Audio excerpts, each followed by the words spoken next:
I'm going to start off just by explaining very briefly what a cohort is. And many of you may know already, having been members of cohorts for many years. But a cohort literally means a band of warriors or a company of soldiers. And if you think of a company of soldiers marching into battle, then essentially that has a lot of similarities with what you've been doing. So if you're in a cohort, you too are, in a sense, a warrior. And some of you have been marching since birth. Sorry, I've moved on a slide too early. Apologies. So some of you have been marching as cohort members from 19 weeks old, from 19 or 20 weeks old.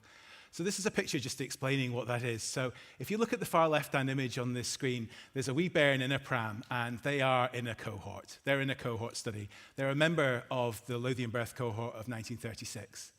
And so they're sitting in the pram. They're blissfully unaware of the contribution that they're going to make to health and to science in future years.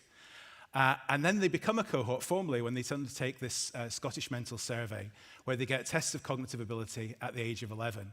And this is a class photo of some of the people in that cohort. And then, as some of you will know, we conducted a reunion event not so very long ago in this very location. We took a picture of everybody on the steps. We're going to ask you to do this as well later, if I may, to get a group photo of us all. But here they are later in life.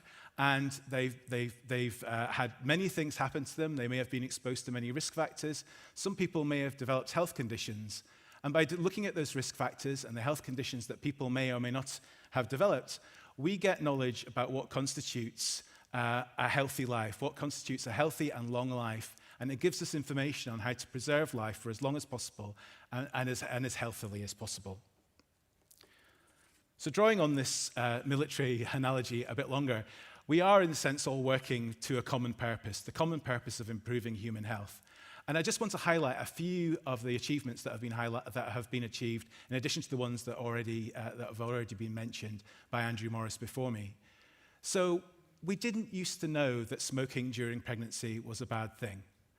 People used to smoke during pregnancy in order to have smaller babies. But we know now that that was harmful and caused disease, both in the children and as they grew into adults.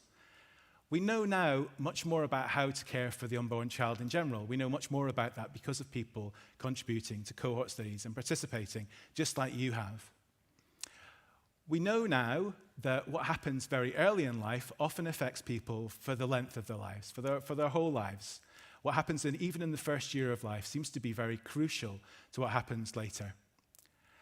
We know not just about medical things, though. We also know about schooling. We know a little bit more now about what education should contain, and also how parents should parent their young children and show interest and the sorts of resources they should make available to their children as they grow up. For people who are not fortunate enough to be born into families where the families have plenty of economic means and resources at their disposal, we know that people who are born into poverty do worse. Their health is much worse as they grow older than people who are not born into poverty. And that is something I think that everybody is trying to address in one form or another going forward. And finally, and this is of particular interest to me, is the link between physical and mental health. The links between physical and mental health are stronger than we once believed. So this afternoon, you are going to hear about several cohorts from the people usually who lead those cohorts. So they're going to tell you a bit about the cohorts. Some of you are in the audience from these cohorts, and they're going to tell you what's been achieved and what we might learn in future.